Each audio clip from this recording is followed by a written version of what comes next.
आपको अपने ब्लॉग में एक दिन मैंने दिखाया था कि छत्तीसगढ़ में बहुत तेज़ी से छत्तीसगढ़ के जब गांव में बढ़ेंगे, अंबिकापुर से ऊपर जब जाएंगे, सूरजपुर हो गया, जसपुर हो गया, तो बहुत ज़्यादा गांव में मैंने देखा कि लोग बहुत तेज़ी से हिंदू धर्म को छोड़ करके, सनातन धर्म को छोड़ करके ईसाई धर्म अपना रहे हैं। वहाँ चर्च मैंने आपको दिखाया कि बहुत तेज़ी से बन रहे हैं। ये प्रश्न मेरे मन में था कि आखिर ऐसा हो क्यों रहा है, और आखिर क्यों ये लोग क्रिश्चियन की तरफ, ईसाई की तरफ बढ़ रहे हैं। ईसाई धर्म ही क्यों अपना रहे हैं? धर्म तो बहुत है, लेकिन ईसाई ही क्यों अपना रहे हैं? इसके लिए चूँकि कैमरे पे तो बोलने को लोग तैयार नहीं हुए, मैंने ऑफ कैमरा कई लोगों से बात की। कई लोगों से जब बात की तो देखिए, मैं भी हिंदू हूँ और मैं भी चाहता हूँ कि हमारे धर्म में लोग रहें, लेकिन उनकी बातें, जो बातें उन्होंने बताई, वो रियली मैं कहूँ, दिल से कहूँ तो मेरे दिल को छू गई कि हाँ, यदि ऐसा है और ये अपना रहे हैं तो कहीं ना कहीं कमी हमारे अंदर है। सबसे पहले कुछ लोगों से मुलाकात हुई, 4 या 5 या 5 लोगों से मुलाकात हुई। मैंने पूछा, जाना, समझा।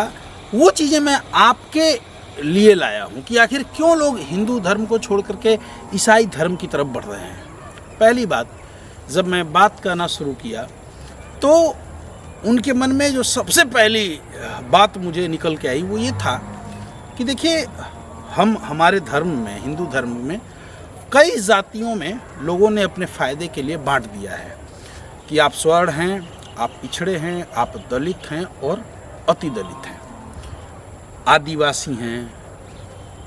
ठीक है, अब इसको कुछ दूषित मानसिकता के लोग इतने ज़्यादा हैं कि उन्होंने इस तरह आत्मसात किया है अपने दिमाग में कि यदि दलित है तो उसका छुआ हम नहीं खाएंगे। दलित है चाहे वो कितना भी पढ़ा लिखा हो, हमारे सामने वो कुर्सी पे नहीं बैठेगा।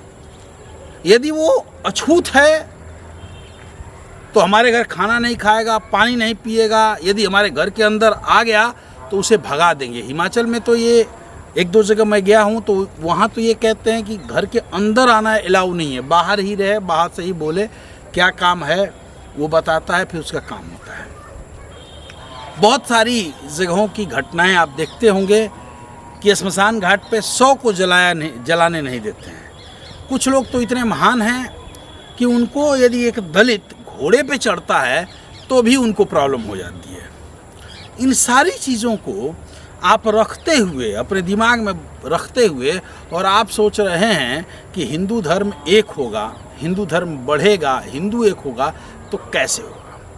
जब मैंने उनसे बात की तो सबसे पहला जो मुझे उत्तर मिला वो ये मिला कि भैया, हम जब उनके यहाँ जाते हैं, जब चर्च के फादर जो होते हैं, एक दलित है जिससे आपने अछूत कह दिया है, समाज ने ठुकरा दिया है, उसे कोई छूता नहीं, उसे कोई सम्मान नहीं देता है, जब वो फादर के यहाँ जाता है, घर जाता है, तो फादर बड़े सम्मान के साथ अपनी टेबल पे उसको बैठाते हैं और भोजन अपने साथ कराते हैं। यानी सबसे पहली पीड़ा ये थी उनकी कि हमें आपके यहाँ इज्जत ही नहीं मिलती है। आप कहते हैं कि भगवान ने सबको बनाया है, तो उसी भगवान ने हमको भी बनाया है। अब हम दलित के घर में जन्म लिए हैं तो उसमें हमारा क्या कसूर है? तो उन्होंने कहा कि भैया, पहले तो वहाँ जाने पे इतना अच्छा लगता है ना, वहाँ कोई भेदभाव नहीं है। सारे लोग, जो मुझे जानकारी मिली कि भैया जाते हैं हम तो सभी लोग एक साथ बैठते हैं, एक साथ खाना खाते हैं, चाहे बहुत अमीर हो चाहे बहुत गरीब हो। यानी छुआछूत नहीं मनाते। दूसरी, वो जिसे हमारे समाज ने एक सिरे पे रख दिया है, उन्हें वो ले आके गले से लगाते हैं, उन्हें अच्छा लगता है। और हर व्यक्ति को ये याद रखिए कि हर व्यक्ति को सम्मान जरूर चाहिए। एक रोटी वो कम खा लेगा, लेकिन सम्मान नहीं मिलेगा तो वो रह नहीं पाएगा। तो पहली चीज़ तो मैंने ये नोट की कि इनको सम्मान बहुत बढ़िया मिल रहा है यहाँ। दूसरी चीज़, एक महिला ने हमसे बताया, मैं निरुत्तर हो गया उसके प्रश्न पे। उसने कहा कि देखिए, मेरी एक बेटी है और बेटी बीमार थी, कोई गंभीर बीमारी हो गई थी, ये 4-5 साल पहले की घटना है, और वो हिंदू समुदाय से थे।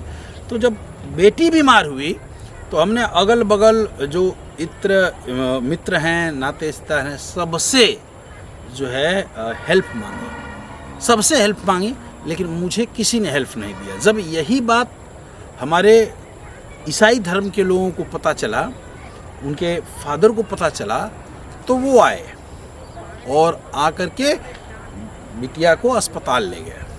उनके जो लोग रहे होंगे वो ले गए, पूरा इलाज कराया। वहाँ के डॉक्टरों ने कहा कि नहीं, यहाँ इस रोग का इलाज नहीं होगा, इस पे शायद 5 लाख या 7 लाख रुपए खर्च आएंगे और इसे आप बाहर इलाज कराना पड़ेगा। तो वो गरीब परिवार था, वो उन्होंने कहा कि हम खर्च करने में असमर्थ हैं, हम इतनी ज़्यादा फीस या इतनी दवाओं का खर्चा हम नहीं झेल पाएंगे। तो उस समय जो वहाँ जो भी फादर रहेंगे उन्होंने कहा कि कोई नहीं, घबराने की बात नहीं है। वो उनको साथ ले गए, एक सिस्टर को साथ लगाया और उस बिटिया का 3 महीने तक का पूरा इलाज उन्होंने अपने पैसे से कराया। और इस पूरे चक्र में, ये 3-4 महीने जो दवाओं का चक्र चला, मैंने पूछा उनसे कि क्या कभी उन्होंने कहा कि तुम ईसाई बन जाओ? उन्होंने कहा कि ना, फादर आते थे, बेटी का हाल पूछते थे, और सिस्टर आती थी, बेटी को दवाएं लेके आती थी, फल फ्रूट लेके आती थी। उन्होंने आज तक कभी ये नहीं कहा कि तुम ईसाई बन जाओ। लेकिन जब हमारी बेटी ठीक हो गई तो हम क्रिश्चियन हो गए। उन्होंने मुझसे ही पूछ लिया कि आखिर ये बताओ, जिसने हमारी बेटी की ज़िंदगी बचाई हो, जिसने हमें तब हेल्प की हो जब दुनिया में कोई मुझे नज़र नहीं आ रहा था, हम क्यों नहीं उनके साथ जाएं, हम क्यों नहीं उनके हों? तो वो क्रिश्चियन हो लिया। तीसरी चीज़ आपने ये देखा होगा कि हर जगह जहाँ चर्च होंगे वहाँ कॉन्वेंट स्कूलें खुल रही हैं। कॉन्वेंट स्कूल में हम हिंदू भी अपने बच्चों को बड़े शौक़ से पढ़ाते हैं। उन्होंने तीसरी जो मेजर चीज़ें मुझे मिली वो मैं बता रहा हूँ। उन्होंने कहा कि देखिए, हम इतने सामर्थ्यवान नहीं हैं कि बहुत अच्छे स्कूल में पढ़ाएं, लेकिन जब हम क्रिश्चियन धर्म को अपनाते हैं तो हमें एजुकेशन में सपोर्ट मिलता है। हमें शिक्षा में फीसें कम ली जाती हैं या फिर पूरी माफ़ होती हैं। इतना तो उन्होंने नहीं बताया, बस उन्होंने ये बताया कि शिक्षा में हमारी बहुत हेल्प हो जाती है। जब किसी के साथ ज़बरदस्ती होगी तब दिक्कत होगा। यहाँ तो ज़बरदस्ती है ही नहीं, यहाँ तो लोग स्वेच्छा से धर्म कन्वर्ट कर रहे हैं। जो मुझे रीज़न समझ में आया मैं आपके साथ रख रहा हूँ। आप ये बताइएगा वीडियो कैसी लगी, और आप अपने राय ज़रूर दीजिएगा। हमें ज़रूरत है थोड़ा जागरूक करने की लोगों की, और छुआछूत इस समाज से मिटाने की। जय हिंद, जय भारत।